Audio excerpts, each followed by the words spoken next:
up in the morning, grab my little black book. Yesterday can eat a dick, cause we lost by the hook. Can't win them all, so you never see me get shook. Today's a new day, the bookmaker's getting cooked. When I spot a dirty keg of 4 units getting played, always find the value, I would never be afraid. Scared money don't win, but I'm not going all in unless I see a bet I love, then I put my balls on a bookie's chin.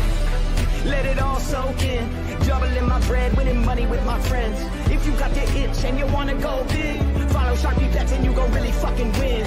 This is not financial advice, it's entertainment. But if I find the right price, believe I'm parlaying it. You can see my spreadsheet, I'm winning, not just saying it. Profit in the green every week, I'm never negative. I can bet an ace or a shitty old picture.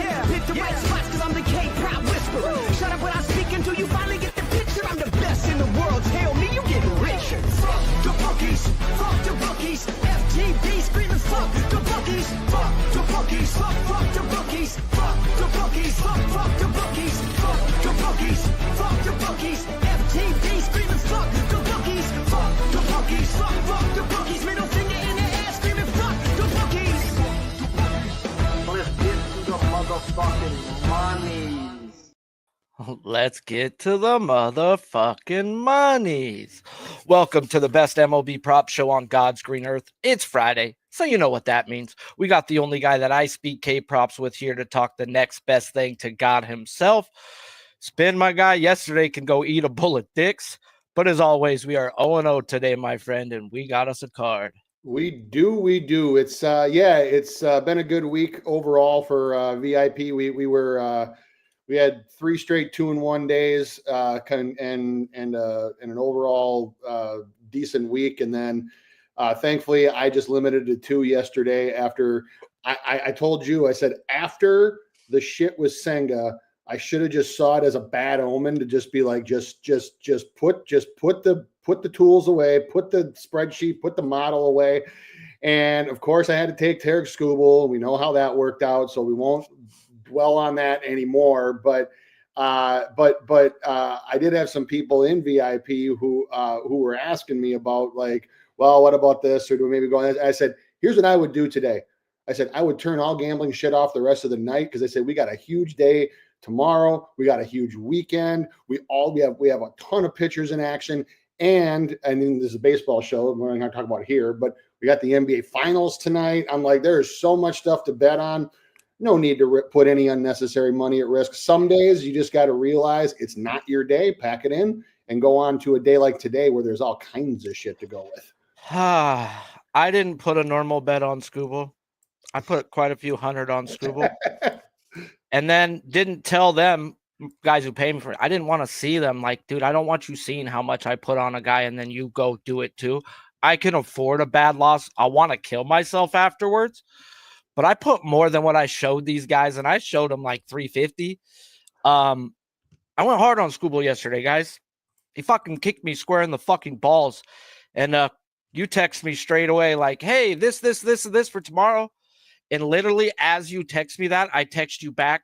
I can't answer right now. I need to calm down for 30 minutes. Like, Skubal is now 7-2 to the over on his K-prop when you have a lineup of 6 or more that has bad at zone contact. The 2 times he's ended on 6. And I dropped my fucking account on 6 at even money with his last inning needing 2. And he got it on his last batter. I tell you all the time, I do really dumb shit and I chase and it's not good for you. Usually it's not. Yesterday it could have been like out a $2,000 day, like gone, bye, see ya.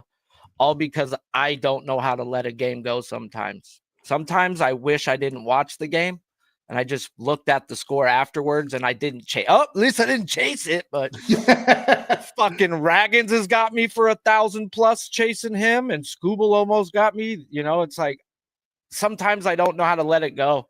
I need to learn how to just let it go, because he had everybody with 2 strikes and wasn't getting them. Yep. And the one thing, just a real quick, talk on Skubal is that because there is just such a massive difference in his 4-seam fastball velo. He touched 98 a few times, but this is a guy that usually runs this shit up over 100 and uses it as an out pitch.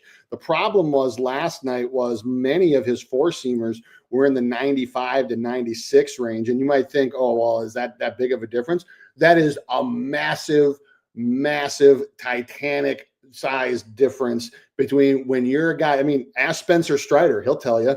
So when a guy is throwing 95 to 96, who used to or normally, and not just a few times, like every fucking time he throws one, has a four-seam fastball at 97 or up to 100.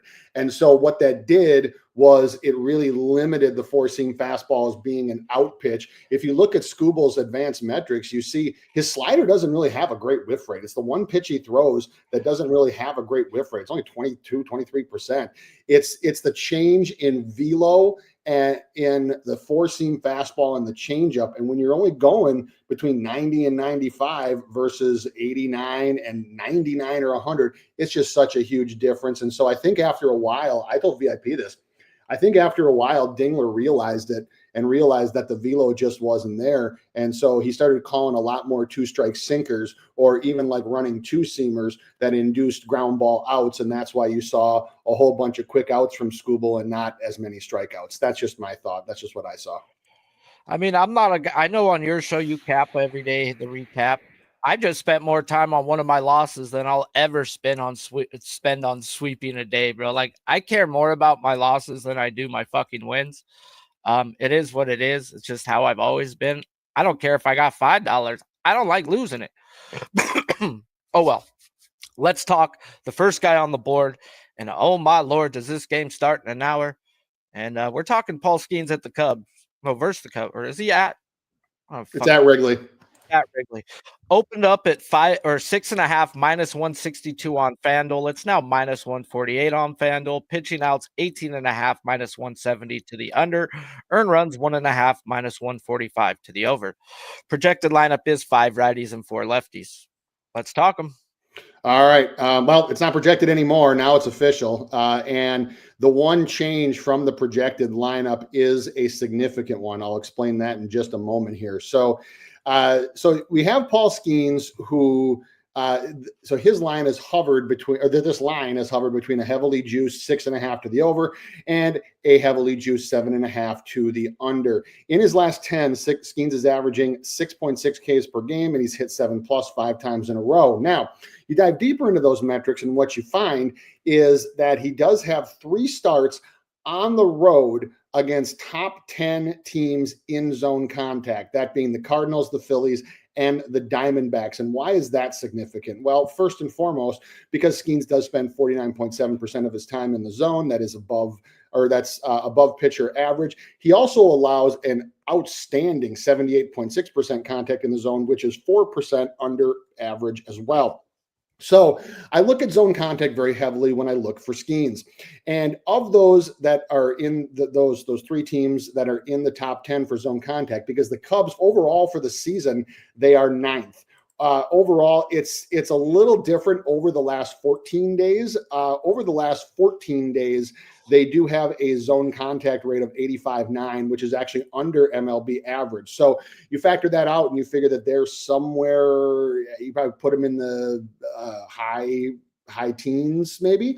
And of those teams that are in the top 10, Skeens is averaging 7.3 strikeouts against them. He also has 2 starts against teams in top 10 for both zone swing and zone contact rate.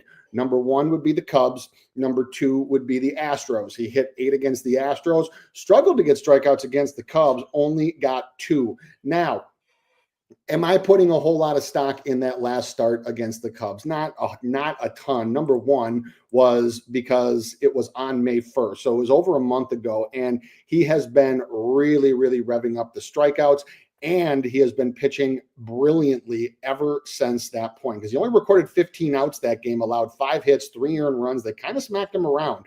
And so, but since that point, Skeens has 6 strikeouts in every single game and is averaging nearly 20 outs per start since. Now, I look at the Cubs lineup, which again is no longer projected. It is official. And you have a number of guys that have really good past history, or he's got good past history against. Happ, he struck out 6 out of 13 times. Bush, he struck out 5 out of 13 times. And he's also gotten Suzuki 4 out of 12. So you have guys that have struck out multiple times. Interestingly enough, the guy you'd normally expect would be a strikeout waiting to happen against most teams, which would be PCA, is not as much of a strikeout candidate against Skeens. The reason why that is because PCA makes zone contact right around league average, a little bit below, but part of it is because he swings so much. He swings at everything. PCA is a guy that I always ring up for a strikeout guaranteed when he's going against a pitcher that makes you chase a lot. And not that Skeens doesn't, but Skeens does operate in and around the zone quite a bit. So I have to almost like reverse my line of thinking. And what I'm looking for is I'm looking for guys who don't swing as much in the zone and who can get themselves in pitchers counts, because after 0-1, Skeens' strikeout percentage jumps to 34.3. And when he gets 2 strikes on hitters, it jumps, and especially 0-2 and 1-2, it jumps to over 50. So who are the guys that don't swing in the zone? Happ doesn't. Suzuki doesn't. Bush doesn't. Nico Horner doesn't, even though he hasn't struck out against Skeens. And we also have Shaw was going to be in the lineup, but this is the big change. Shaw is replaced in this lineup by Reese McGuire in the 9 hole. Well, Reese McGuire takes pitches in the zone. He has a 6% swing or 5% swing rate under league average. His contact rate is significantly below league average at 78.4%. And he also makes horrible chase contact. This is why it's significant, because with this projected lineup last night when I ran it, I came up with 6.5 on the dot. And normally if it's a 6.5, I figured that some of the extra juice was the quote unquote Skeens tax. And because he is a popular pitcher, he's one of the most bet on pitchers. Now you go the other way and you give me Reese McGuire for Carson Kelly, because Carson Kelly swings often in the zone, makes great contact, and Skeens has never struck him out, albeit only in 2 plate appearances. Reese McGuire, on the other hand, I just mentioned, doesn't swing in the zone, takes pitches, and has poor zone contact. So you take Carson Kelly's basically 0.25 or maybe even close to a dead spot, and you all jack that all the way up to 1. Then you add in some of the guys he's gotten a bunch of times, like Bush, who I have for 1+ potentially, Happ, who I have for 1, and Dansby Swanson, who I also have for 1 because of the poor zone contact. You add all of that together and you get guys like Suzuki, who he's gotten multiple times. I'm coming up with 7.25 here. And so when I come up with 7.25, that's like 7.25 minimum baseline for me, because I always go worst case scenario towards the direction that I'm leaning. I was leaning the over last night. I was thinking about if we get some line movement after this lineup comes out. I'm like, God, do I even consider an under here? But that went by the wayside very quickly. And then once Carson Kelly got replaced by Reese McGuire, makes it pretty easy. These Cubs now have over half their lineup that doesn't swing in the zone, and they now have 5 of the 9 that make contact under league average. There are 7 strikeouts out here pretty easily, to be honest. I'm not saying drop your house payment on it. I'm not saying drop your mortgage on it. What I am saying is it's worth a few bucks. I would recommend a half unit minimum all the way up to a full unit, probably maybe skipping the juice. Yeah, man. Mike in the chat right now. Yeah, yesterday can eat a dick because we lost by the hook. Literally, though, bro, they wouldn't give me my money back on Senga. I hate to re-harp on that shit again, but I tried. I fucking hit him up like, bro, he was fucking on his way. He got fucking hurt. The only thing I at least I had him to get the win, and they tried to fuck that up, but I got that part right. Paul Skeens, guys, gets his second shot at the Cubs this year. We're back on May 1st. He went just 5 innings, gave up 3 runs, and had 2 strikeouts. Where at the time they were walking a tad below league average, striking out 23.7% of the time with a top 7 ISO. Now the Cubs are walking above league average, striking out just 20% with a top 3 ISO. So technically the Cubs have actually gotten better at everything. Well, so the fuck is Paul Skeens. As I have waited my time to bet Skeens, and I wait for when lineups have given me 6 guys that are bad at zone contact, or at least 5, with it being bottom heavy like it was in the Brewers game. Either way, guys, through his first 9 games, that came to fruition, as he was 1-8 to his K-prop over, with the one being a Dodgers team that had 6 bad at zone contact. Well, I just said the Cubs have gotten better. I also told you Skeens has as well, as he is looking like a guy who is now matchup proof and can no longer think about an under. As out of his last 5 games, 4 of them have been versus lineups that had at least 6 better than league average at zone contact. And like I said, he is 5-0 to the over his K prop his last 5 games when 4 of them said no. My question for you is what I wrote, because we haven't talked yet, is what did you see in the Astros game? You bet him on the Astros game, and the zone contact said no. Yeah, the zone contact said no, but they also what I saw in the Astros game is the same thing that I see in the Astros a lot is 1 through 3 are very, very close to being dead spots. Actually, 1 through 4 are very close to being dead spots, just period. It's the strikeouts all come from 5 through 9, which is how they have their lineup organized that game, because you still have Isak Paredes, you have Altuve, you have Yoran, so on and so forth. Now, in this Cubs lineup, it is not that, because you got to remember in the Cubs Cubs lineup is, and because what ended up happening as well is that the top of the lineup didn't just swung very quickly and put balls into play. Whereas with you look at this, the top of this Cubs lineup, and you have Suzuki who takes, you have Happ who takes, even going down now with the change in lineup, you have Bush moved up to the 5 hole, he takes. Then you have Horner moving up, even though he's not a strikeout candidate. What I'm saying is that the Astros had a lot of guys who were at the top of their lineup that would swing aggressively in the zone and put the ball into play that would get him early out, so then he could feast on the bottom of the lineup. You have guys who take across this lineup. So that's what I see as the biggest difference. Okay. Well, all in all, guys, with this lineup, we have, what is it now? It is 5 of the 9 better than league average at zone contact. But yet, like he just said, Suzuki struck out 33% of the time and Bush 5 of 13. So now the zone contact with the past history says we have at least 6 guys in our favor. Excuse me. And then they added in McGuire. That's 7 guys telling me I got to go fucking over. And this year, guys, there's only been one time when it's told me that I have to go over with this man. And it was versus my Dodgers, and we bet him that day, and he went out there and ran it up. So am I willing to pay the juice? I fucking had to, guys, at the end of the day.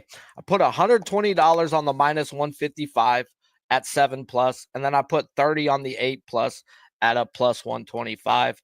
I don't even know if I'll watch this game. The Cubs have fucked me more times than not.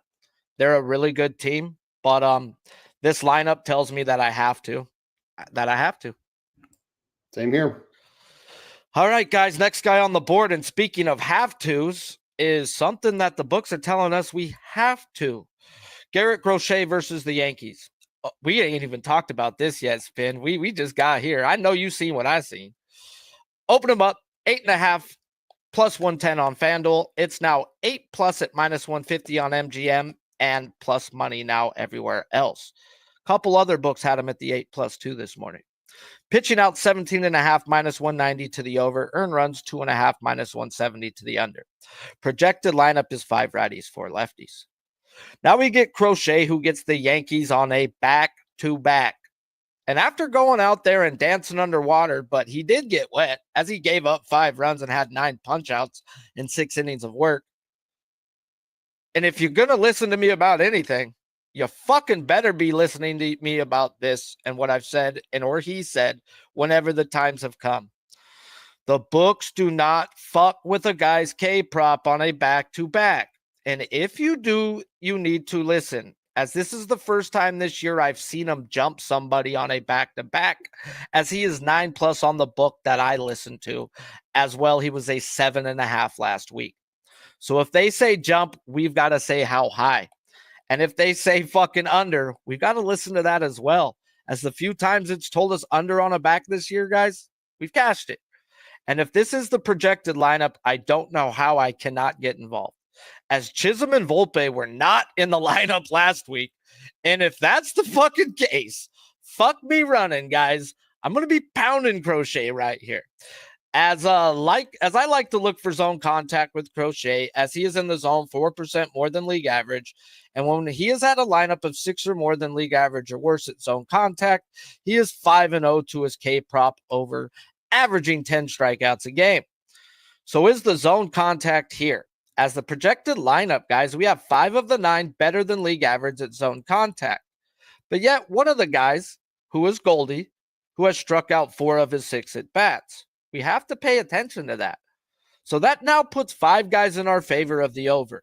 Now, that's not the 6 I asked for, but it is reminding me a lot like the Brewers and like the Brewers lineup that he just faced a couple weeks back, where we still ran Crochet and we got to the over, and that is lineup construction. 2 of the 4 guys with good zone contact are in the projected 8-9 hole. So the meat guys that he's going to see at least 3 times, it's going to be in the meat of the order. He's going to get action at the guys he can get multiple times, guys. So and then the other metric that I do track with Crochet is zone swing percentage, as he's another one of those guys who pounds the zone. And if you take and put yourself in an 0-2 to 2-2 count, he is striking you out 50% of the time. So with the past history and zone contact, it's telling us we can go over. The book jumping him on a back-to-back is saying we can go over. And then we go look at one other thing, guys. We see the other lineup that he's faced this year that were 5-4 zone contact and had 6 people that took pitches like this projected Yankees lineup is going to take. That motherfucker got 9. So he's averaging 10 in these spots. He got 9 in the other one he's seen in this. It's Crochet day, guys, and the books are telling us that. That's the best part. We don't have to do too much work. What do you got here? I mean, I'm looking at the chart. I mean, I know I send you my charts that I make, and I see a lot of red after Bellinger in this lineup, and red is bad for strikeouts for the team that's hitting. You would already, I mean, you covered most things. Is that, you know, even up top, Judge has struck out 4 out of the 5 times he's faced this guy. 4 out of 5. And normally after 5 plate appearances, I'm like, is that really too much? But the reason why is because he takes so many fucking pitches, and his zone contact is under 75%. And you already talked about Goldie leading off. I am interested in how many lefties they run tonight, because they did do a more analytics-based lineup last time, which took Chisholm out, and that obviously didn't work. So if you're going to put Chisholm in, I'm with you. I think his strikeouts go up, because Jazz Chisholm is, and by the way, if Jazz Chisholm is in, I would look at his strikeout prop over. I said this the last time that Crochet pitched, and then he got taken out of the lineup, so it was a moot point. But if Jazz Chisholm is in the lineup, I would take over for his strikeout props. I even might try, if your book lets you or you can, take a small shot on over 1.5 strikeouts for Jazz Chisholm, because the exact type of hitter that he is custom built to K to Garrett Crochet. I'll just real quick breakdown of just him only, because my man here covered everything else about the rest of the team. Is that he takes in the zone, so he puts himself in pitchers counts.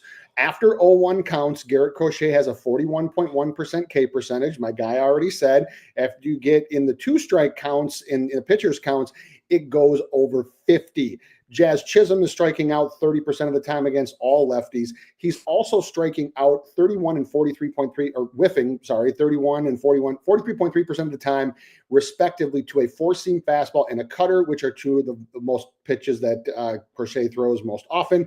And he has the worst zone contact of any hitter in this Yankees lineup by a mile.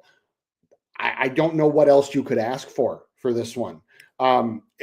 If he's going to if he's in this lineup, he's going to take pitches in the zone. I never put a guy for 2 strikeouts. I've talked about this over and over again. It's really hard to just lock it up. And as I've said earlier today too, I usually put guys in what I consider to be for the way I'm looking at, like, what's the worst case scenario? Like what's the worst possible scenario? Like assuming that it's that obviously avoiding like freak shit like what happened to Senga, et cetera, yesterday. And worst case scenario for me is 8.25 for Crochet. Worst case scenario for me for Chisholm is he strikes out once, but there's a high likelihood he could strike out multiple times. So this is over to the moon. There is no other way you can check do it. this shit out right now. DraftKings, because I just popped them up. Yeah. They're up minus 140 to the 7.5. FanDuel's FanDuel's minus 188 or something like that, bro. And I mean, you yeah, FanDuel. Well, no, FanDuel's at 8.5. No, but I looked at the Alted to see what the price was. Oh, right. Okay, sometimes it'll be like minus 155 and not show it. So I wanted to see how far off was FanDuel. FanDuel does not want nothing to do with Garrett fucking Crochet today, guys. And we've told you before, when the books move somebody on a back-to-back, especially the book we pay attention to, you got to listen. And I get it. I get what they're doing. And one thing else that I'll say real quick about it before we go to the next is I do have a roll on back-to-backs. If you go the fuck off the first time, I could only look under. And if you go shitty the first time, I could then look over. Well, Sharpie, he went out there and had 9 strikeouts. That's about an average fucking day for Garrett Crochet, fellas, as his tops this year is 11. Last year he hit 13, but he hit 11 multiple times. Speaking of when he faced the White Sox earlier this year on his only other back-to-back, guys, he murdered them the first time, 11. Well, by the way that baseball works is you've got to look the other way if a guy has a career-type day, and he had 7 the next day. What I'm getting at is Crochet didn't have a career day. Crochet gave up 5 runs. Okay, now we got pissed off Crochet, bro. Like, I wouldn't be surprised if they get more fucking sweepers and shit today and not just fastballs because he realized, okay, you guys can hit a fastball. It's a back-to-back, bro. And I expect this pitcher to adjust because he got hit for 5 earned runs. All right. Looks like we're going to have us a day that we're betting a lot of juice, it looks like. Mm-hmm. Do me a favor, guys. If you like what you're hearing, smash the like button. If you're new to this channel, please hit the subscribe button as well. Edward Cabrera at the Nationals. Morning line, 4.5 minus 140 on MGM. It's now minus 130 on DraftKings. Pitching outs are not available. Earn runs, 2.5 minus 160 to the under. The projected lineup is 8 lefties, 1 righty. Let's talk Edward. All right. The reason why there's no outs available is because there's still a potential that storms could derail this game. There's right now it looks like they're probably going to be able to play it, but it's the same thing with the Nationals and the Orioles. Not that anybody would really be that interested in an Orioles-Angels game this year, but because the stadiums are like 40 some minutes apart, but there's possible rain showers. It looks like it's going to be still fine to play the game, even it might just be in bleh conditions. So yeah, you're right. Cabrera does get the Nationals against whom he does not have great K history. In fact, a number of guys to accentuate this point, Bell, Call, and Ruiz, who are projected to be in the 5, 6, and 8 holes. He has a combined 2 strikeouts in 30 plate appearances against. The reason why this is because with Cabrera, is that he does allow zone contact at 85.4%, which is well over pitcher average. This is what happens when you're a sinker baller and your main out pitch is a changeup. So if you're not going to whiff to a changeup, then and you're going to be able to make contact in the zone, chances are pretty good that Cabrera is not going to be able to get you. The only exception to that would be if you do chase a lot. And of this Nationals lineup right now, there are 4 guys who chase above league average, one of them being Keibert Ruiz. And Keibert Ruiz is a dead spot in virtually any lineup. He's not hitting really well at all right now. In fact, I think he might be close to 0 for June, but he is only striking out against righties at 10.7%. He's got a 92.7% zone contact, almost a 70% chase contact, and has no strikeouts in 9 plate appearances against Cabrera. You have to mark him as a dead spot. Then you go to the rest of the lineup, and I think that there's also a couple other potential dead spots here too, because you have Colin Tenna, neither of whom whiffed to a changeup. Both are 22.6% or better, and both have a combined 2 Ks in 10 plate appearances, and both make outstanding chase contact. So I'm harping on chase contact because Cabrera, while he allows 85.4 in the zone, he only allows 52.3 on chase. And while he doesn't get a ton of chase, when you do chase against this man, then there is the potential to whiff. So I get why the line is set the way that it is. Really, the only one in this, or the two, really, there's 2 in this lineup that I have as high K potential guys. One is Wood, who's projected for the 2-hole, and one is the kid Hassel, who is projected in the 9-hole. Now, Hassel hasn't faced him, but he does chase a decent bit and makes chase contact at 41.4%, which is way under average. So you got to put him for 1. You also have to put Wood for 1 because Cabrera's gotten him 3 out of 6 times, and his chase contact is under 50%. But when I do all of that math, going all the way, I come up with 4.5 on the dot. What I also come up with is, for the guys that don't take, is that when Cabrera goes 1-0 on hitters, and this is one of the most significant drops and discrepancies among all pitchers today. When he goes 0-1 on hitters, he strikes them out at 34.8%. When he goes 1-0, 16. And as I already mentioned, the Nats only have a few guys that do chase outside of the zone, and one of them being Ruiz. So you have to mark him off. So guys that chase above league average and from a contact perspective, you have Garcia, who is over in chase contact. You have Abrams, who chases but is over. And Garcia's also only struck out 3 out of 15 times. And then I already talked about the kid Hassel, who I got to put for 1. So what I'm coming up with here is I'm coming up with 4.5, and I'm not coming up with like a ton of paths to 5. There are paths to 5 if this is the projected lineup, for sure.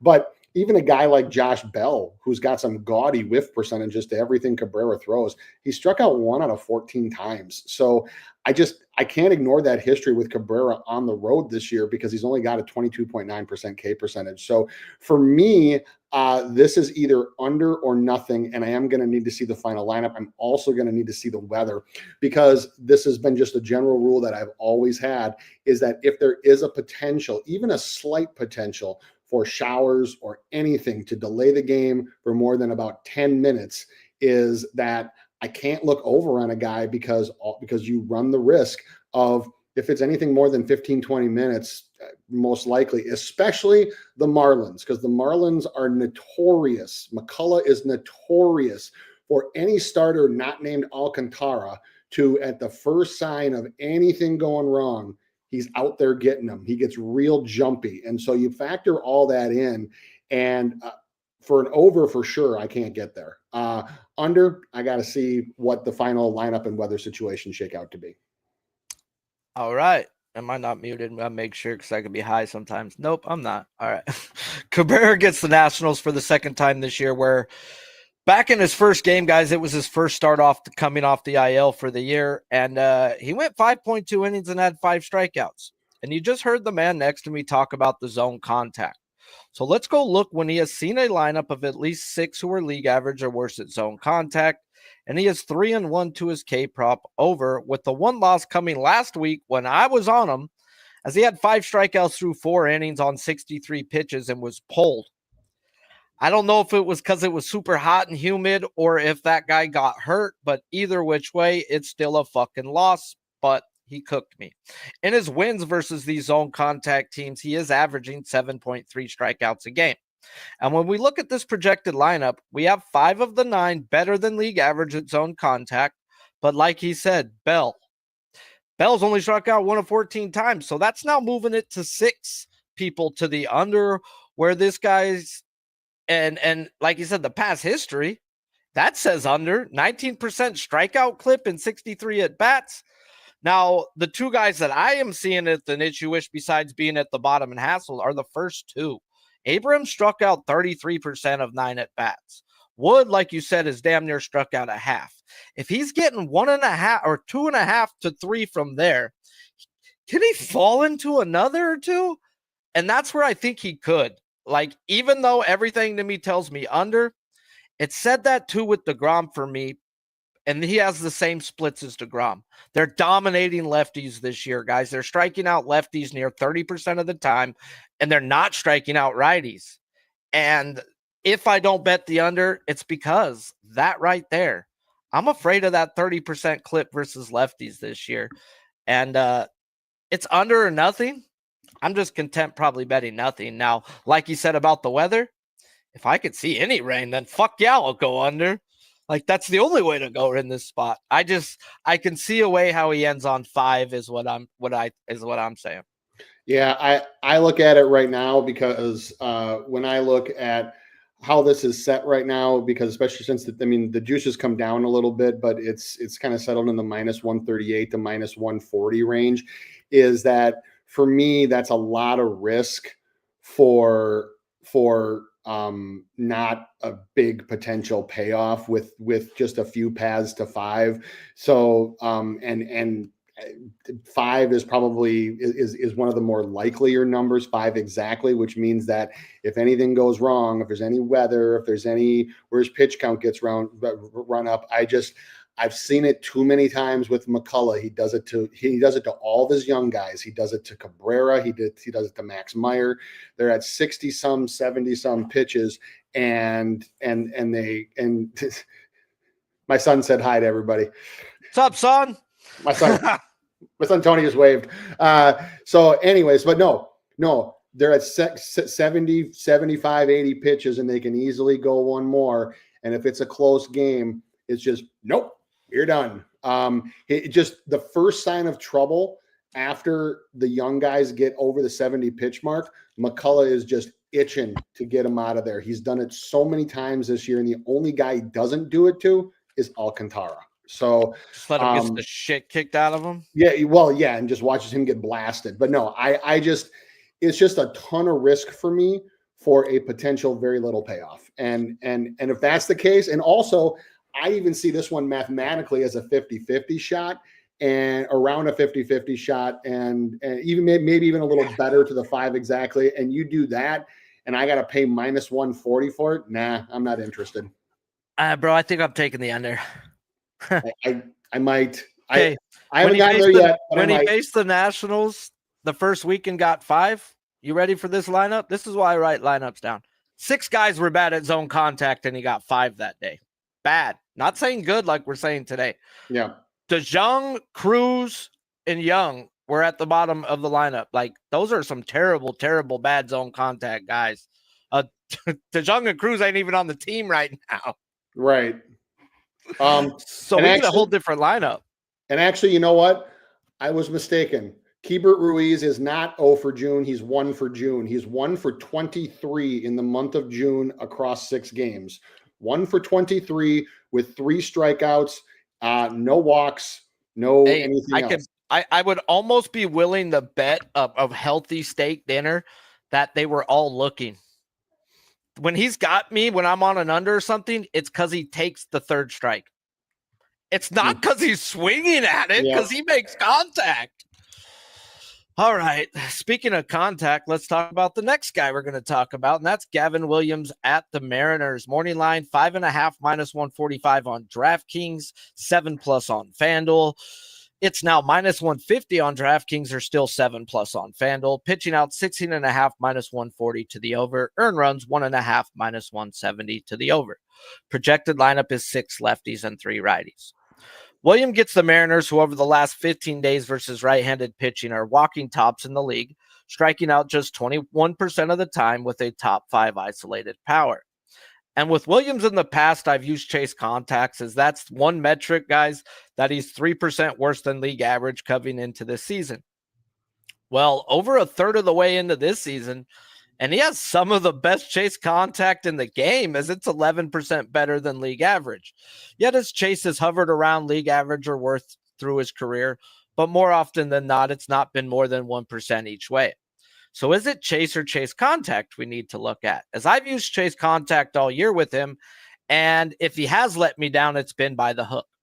As he is 2-1 to his K-prop over when getting a lineup out the division with a bad chase contact, having 6, 7, and 8 in those games. The hook coming on the Angels, where we bet him at a 6.5. Well, we have FanDuel telling us it should be a 6.5, like all other times this year when he's faced a chase contact type lineup. So let's run this projected lineup, and I come up with 5 of the 8 gradable worse than league average at chase contact, as one as a kid. That isn't 2/3 of the lineup, but by the way it's constructed, we sure as fuck can look to get in. As Crawford, Mastroboni, and Williamson are the guys good at chase contact, 2 of those 3 are in the projected 7 and 9 hole. So the meat of the order, once again, is going to be 2 through 6, and that's where we get those guys 3 times. Now, we do have 6 lefties in this projected lineup, and when we look at Gavin splits, we see a guy who's striking out lefties at a 28% clip compared to 23% from the right-handed side, with 3 of the guys that we're picking on today being lefties. Now, the real problem comes here, guys. We have a team walking 12% of the time with a guy walking people 12% of the time. And that's a recipe for disaster if I've ever seen one. And I may have bet it a few times, and these Mariners have fucking walked me off a K-prop quite a few times. As guys, he has walked 2 or more in 9 out of his last 10 games, and 4 times he has had at least 4 or more. Now, the books are pretty stern on them right now, saying he's only getting 2. And if that's the freaking point, then I've got to look to bet him today, guys. So it is crazy as splits, as he is striking out lefties better. He's also walking them out crazier at a 15% clip. That is fucking disgusting. The books know this, and yet it's minus 200 to the under 2.5. This should be a 2.5 at a fucking pick 'em.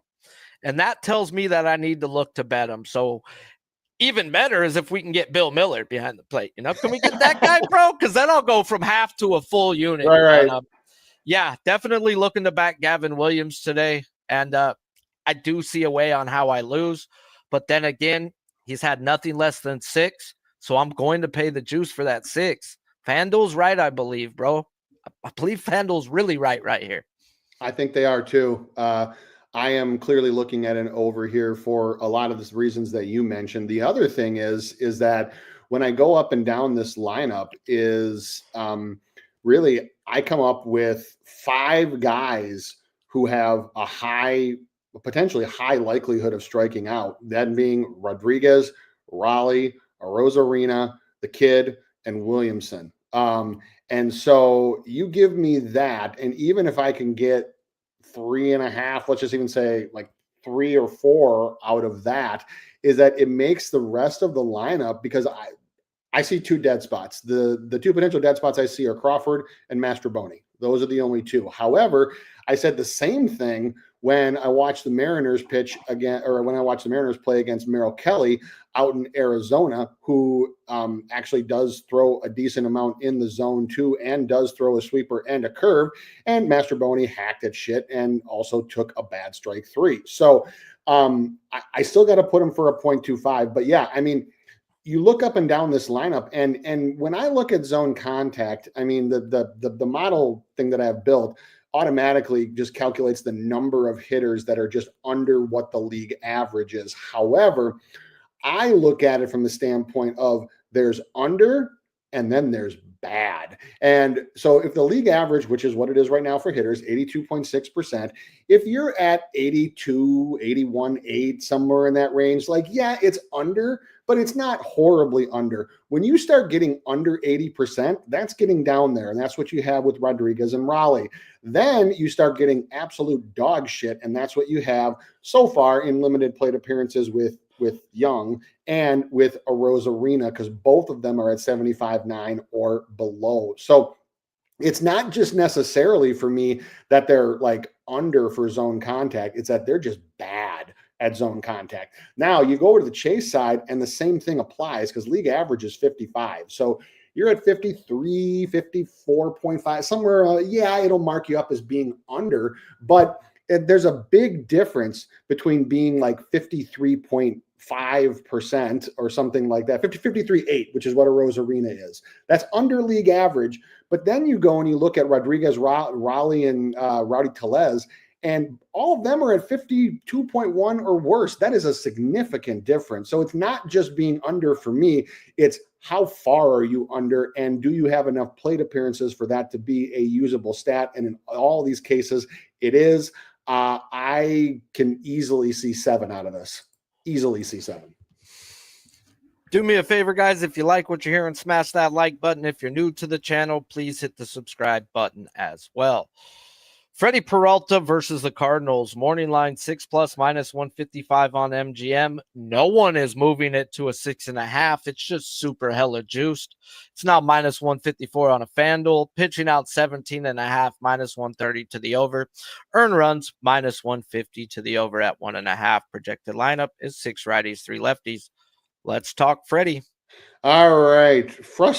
Some call him fast Freddie. I call him fucking frustrating Freddie because the man is maddening. But that's what you get when you have like kind of like a mini version of the Blake Snell experience. It's the Freddie Peralta experience because he can get guys to chase and K his way into overs, and he can walk himself out of overs and into unders. It's just how he pitches. That's what happens when you only spend 43% of your time in the zone, which is the lowest mark among starters today with enough batters faced. So you look at the Cardinals lineup, which, as we said, was 3 lefties and 6 righties. Now, Peralta is striking out righties at 26.4% versus 22.9 for lefties. So, but then with Peralta, it's always chase,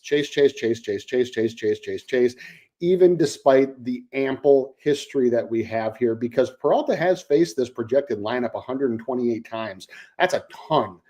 Which is what comes from being a divisional opponent. He has 27 strikeouts against them, and he has 5+ strikeouts against 3 hitters in the lineup, in the projected lineup: Nootbaar, Contreras, and Arenado. Now, the problem with those last 2 are that Contreras and Arenado do have 15 combined strikeouts, but they also have 70 plate appearances, so it's not a high number.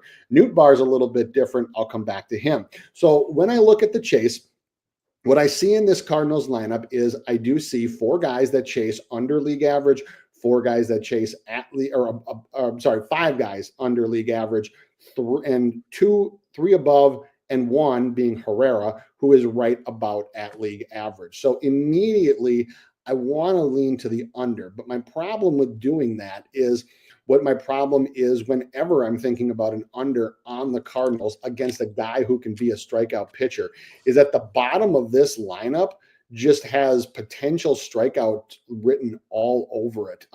Now, I don't know if Vlade, I forget how you say it. The kid, yeah. Is going to be in this lineup. And it is going to be in this lineup today.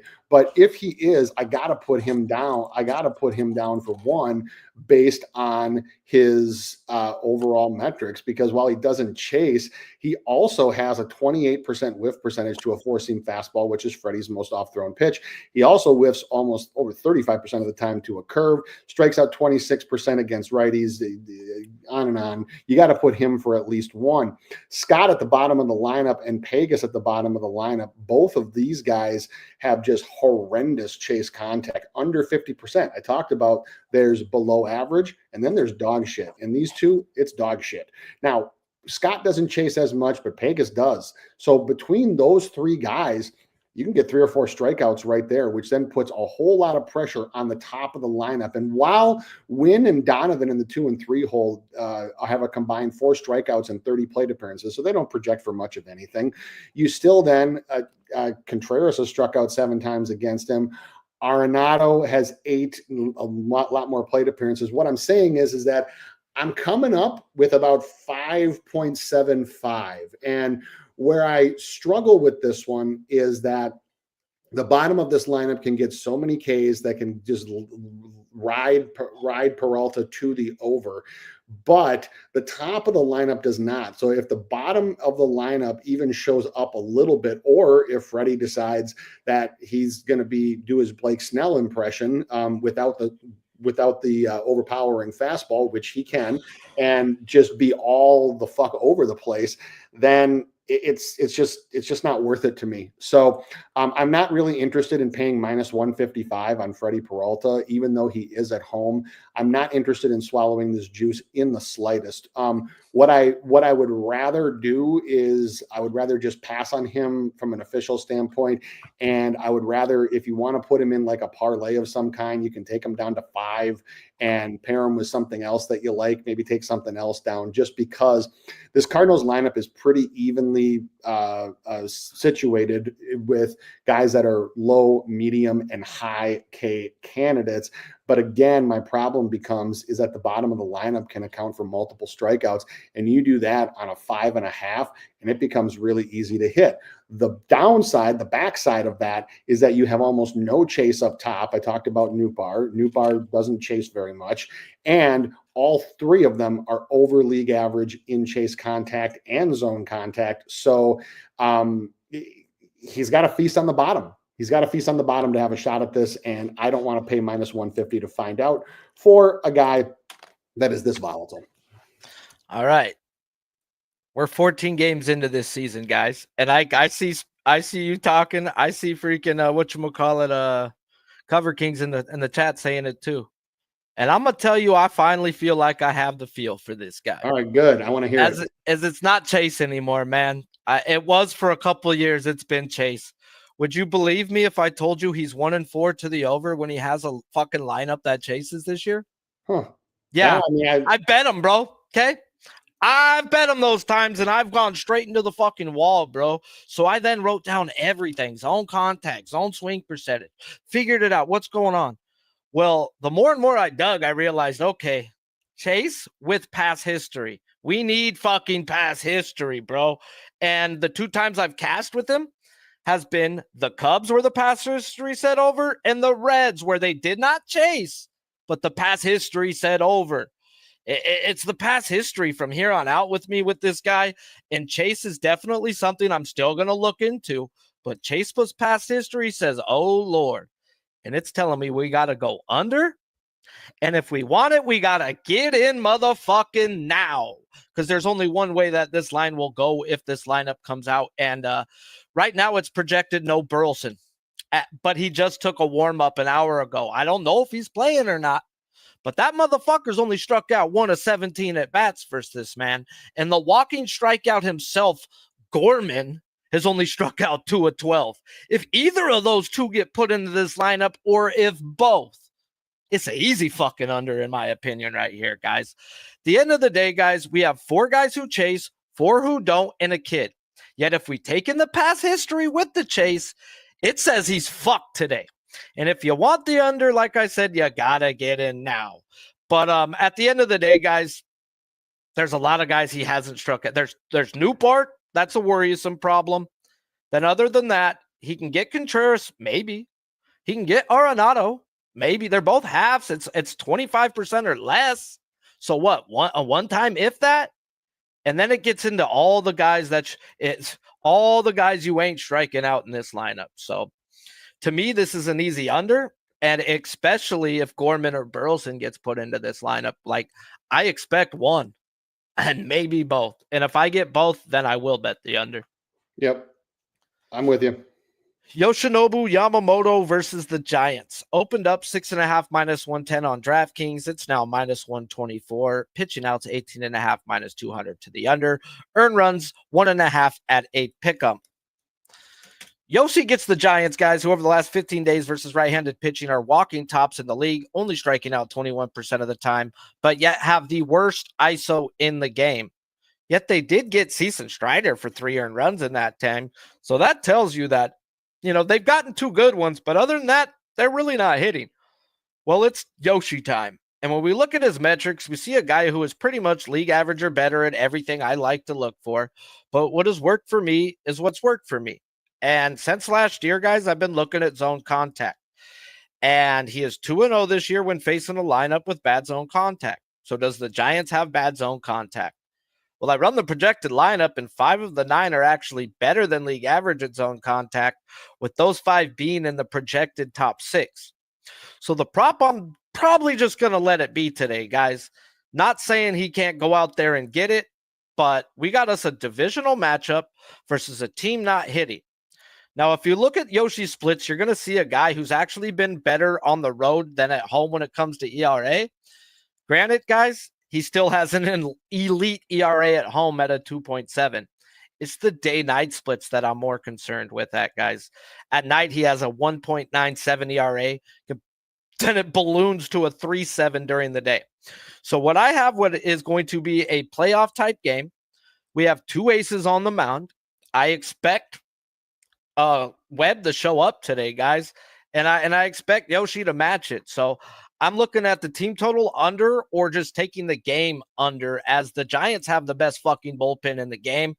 I have no problem betting unders with the Giants bullpen, and I don't hate the Dodgers pin either, guys. So I'm looking at unders in this game, just not looking at props. You looking at any props? You're muted. On mute. Maybe something on Webb. I'm not 100% sure yet, but yeah, Yoshi was one where I personally just didn't see a lot of value either way on this line. Also, just with a few of the guys that the Dodgers are most like, I'm sure going to have in the lineup. I mean, Jung-Hoo Lee is the most obvious one of that. It's just, I don't know. It makes that big number, bigger number, tough for me.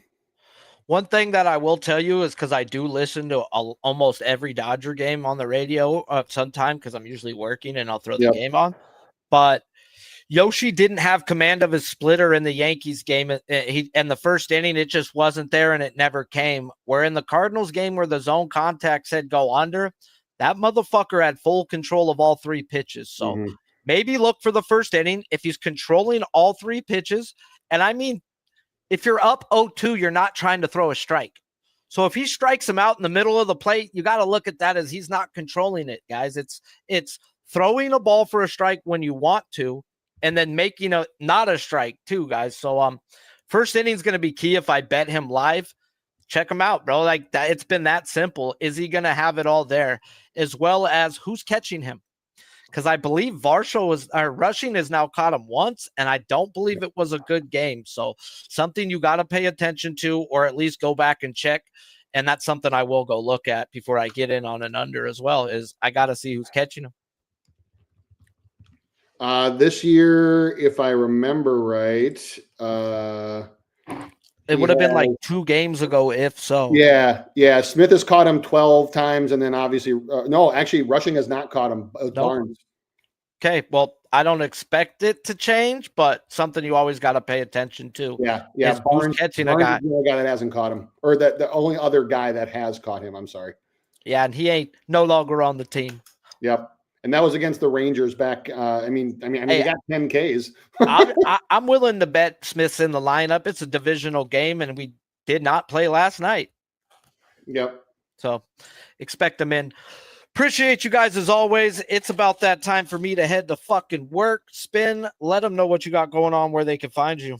Yeah, at Spin Doc Sports on X, and tomorrow we'll have the Saturday version of the Spin Zone, my last show for the week, and then off on Sunday, and then back on Monday with another full week.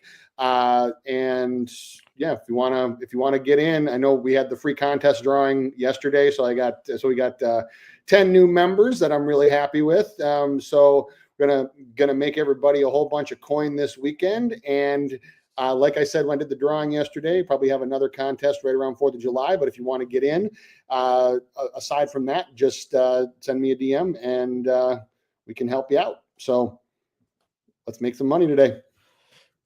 The wind's got to be pounding in right now, huh? With a 7 on the board. In Wrigley? Yes. Hold on. The 7's on the board, bro. That's got in Wrigley. That just says wind's pounding. 7 miles an hour left to right. Bro, you always got to pay attention to total. The one game they usually won't post totals on till the morning is Chicago. That's the one game where weather really fucking means something. Appreciate you all for tuning in. The only bet I've got in right now is I did put 120 on Skeens. 7+ at -155, and then I put 30 more on his 8+ at +125. I am looking to back Gavin Williams if I get the right lineup. I'm looking to back Crochet if I get the right lineup. I'm looking to fade Peralta if I get the right lineup.